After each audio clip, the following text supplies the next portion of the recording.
This video is brought to you by my supporters over at Hey Craftapreneur. Hey Craftapreneur is my monthly pattern club, which includes my knitting, crochet, and Sentro knitting machine designs. Each month, members are given access to at least 2 of these designs, as they are either added to the library or updated, and they will have continual access to my entire written/video pattern library for as long as they are members. Membership also gives you the title of Super Crafty, because that's what you are. Members are also given complimentary access to most of my crochet or knitting courses that are published on the website. For example, I recently published a step-by-step crochet course which will walk you through all the terminology, discussions about gauge, and the actual mechanics of the craft. It is a self-paced course that is usually purchased individually, but because you are monthly or quarterly supporters, you get access to it totally free as long as you're signed up for the club. The support I get from Hey Craftapreneur allows me to continue to operate this channel and publish the tutorial content that you've come to know and love. So, if you want to support me and make cool stuff, as I'm sure you've seen under the community tab here, then consider heading over and signing up today after the end of this tutorial. Alright, let's dive into the instruction.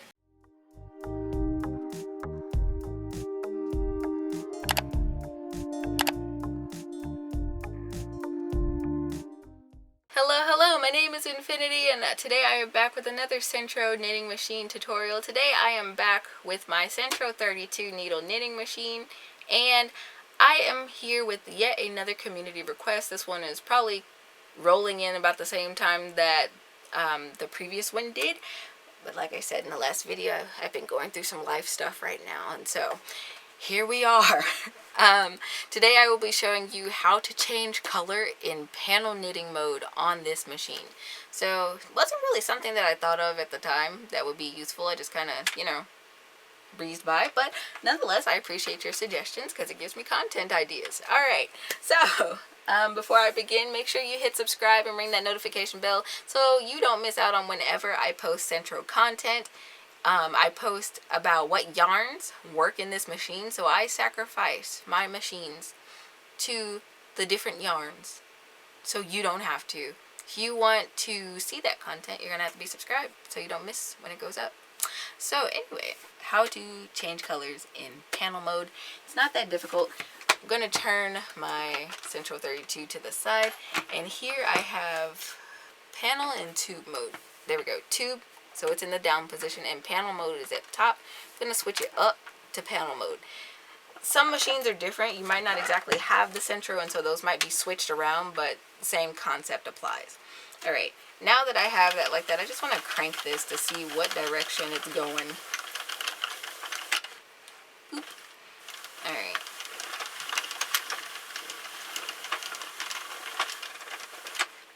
Okay, alright, since that needle's coming up, we're going to get started. I am going to be working with various scraps on my table. Y'all can see over here. Some of these are more compatible than others with this machine, but we're going to go for it for today's tutorial sake. If you're looking for more of the basics on this machine, I got your back. It's on a playlist back on my channel, and I will try to leave that linked at the end of this video, or in a card if I can remember that. Alright, we're getting into the cast on row here. I didn't start off with a slip knot this time. The OGs will know what I'm talking about there. Anyway, just going back and forth, alternating, going in front and behind these pegs all the way around. And I'm going to pop this yarn into the threader. Now, I always get asked how I know how many rows I have, and because most of my machines do not have a row counter on them, I have come up with the super genius mecha brain math on how to do that. And so my rule of thumb is that 1 inch of fabric is equal to about 6 rows on this machine, roughly. It's been true and consistent for most of the yarns that I use on this machine, so I kind of go off of that. So if you have a tape measure nearby, it's going to save your butt. Alright, let's go. We are going to start cranking up rows of fabric.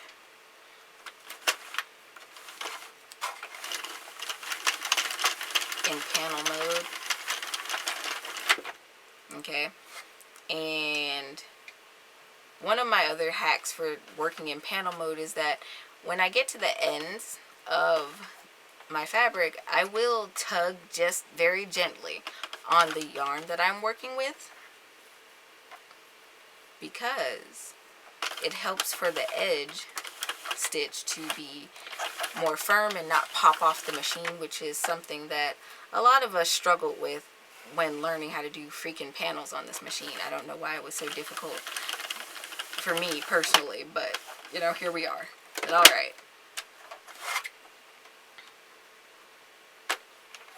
Right. And going back the other way. 1, 2, 3. This loop on this white needle will fall off eventually. That much I do know. I don't even know why it's catching the yarn at this moment. But all right. That should fix that problem in a couple of rows.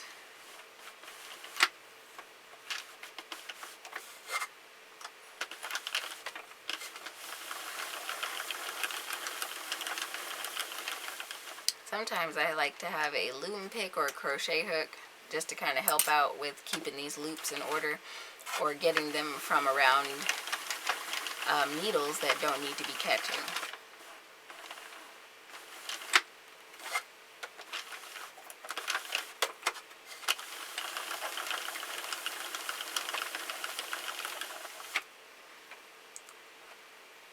Now that I have gotten back to another end of my row, I'm going to say that I am ready to change color. So I'm going to cut my original color, and I'm going to crank back to where that first needle starts coming up, and I'm going to drop that particular thread down in my machine. Now I want to find another string, another strand that works with this machine. So I've got one here. Alright, so I got another strand here, and what I'm going to do is pop it into my threader and to the right hand side of my white needle. Okay, and now I'm just going to crank very slowly on this first row to make sure that each needle is catching my new yarn as it should, that it's not plying through it or anything like that. Right.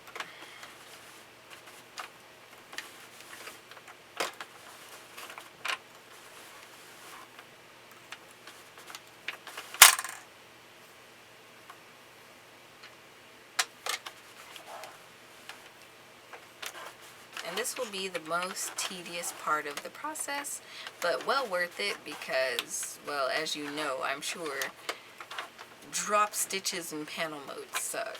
So I'm just gonna go ahead and grab that last stitch, and we've successfully cast on our new color. Alright, just pulling out a little extra yarn. At some point I'm gonna get my scraps together. Get my scrap life together, but anyway.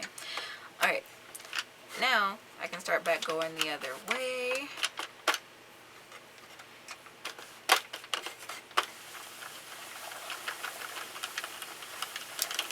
And just crank to my heart's content.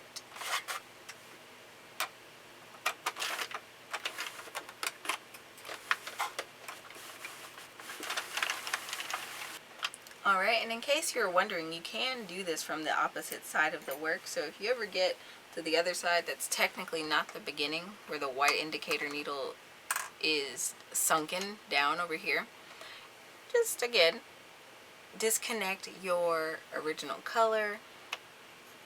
This time you'll want to get your new yarn popped into your threader on the left side of the needle, because when you go to crank the other way, the yarn is feeding in the opposite direction. So again, just crank slow, make sure the machine is happy with your choices, and sink down, and the yarn sinks down into the machine as it should, all the way until it stops cranking. Cool beans. Okay. Pop that in the threader there. the tension guide, and we're set to go.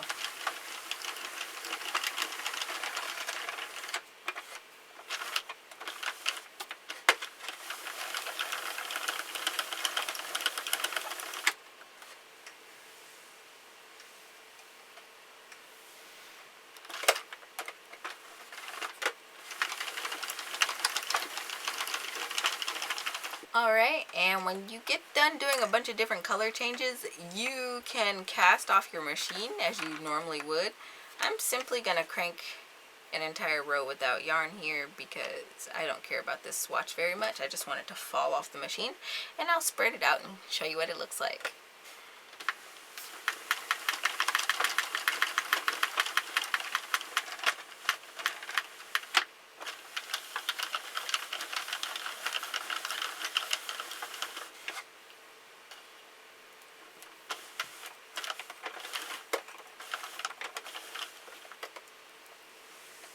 Alright, this is what this thing looks like, plucked fresh off the machine. I did no lifeline. I did not do my cast off like I normally would, but I did want to show you how smoothly these transitions came out to be, and then even on the edges, pretty good. Now I did struggle down here, not gonna lie, but y'all saw that. So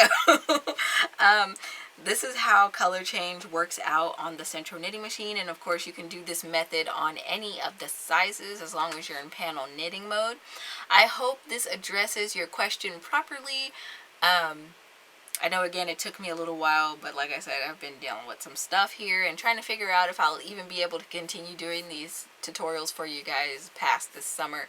So if you do value my content and you enjoy seeing me pop up in your feed, I would ask that you head over to my website and consider supporting me today. I offer a host of things. If you crochet and knit, I got patterns.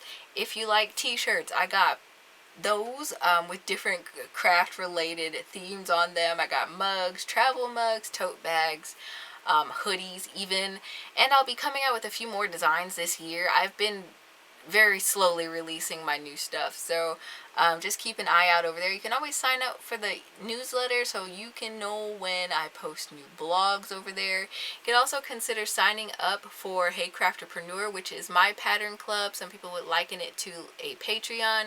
You have access to my pattern library. I've been recording video tutorials to go along with my written patterns and posting those there for my members, and I would definitely appreciate your monthly support. It's either $6 a month or it's $20 per quarter. Either way, it goes a long way for me, and it will contribute to the ultimate goal of being able to continue Infiniti Crafting Co. here on YouTube and beyond. I hope, again, you enjoyed today's tutorial, and until next time, guys, happy making!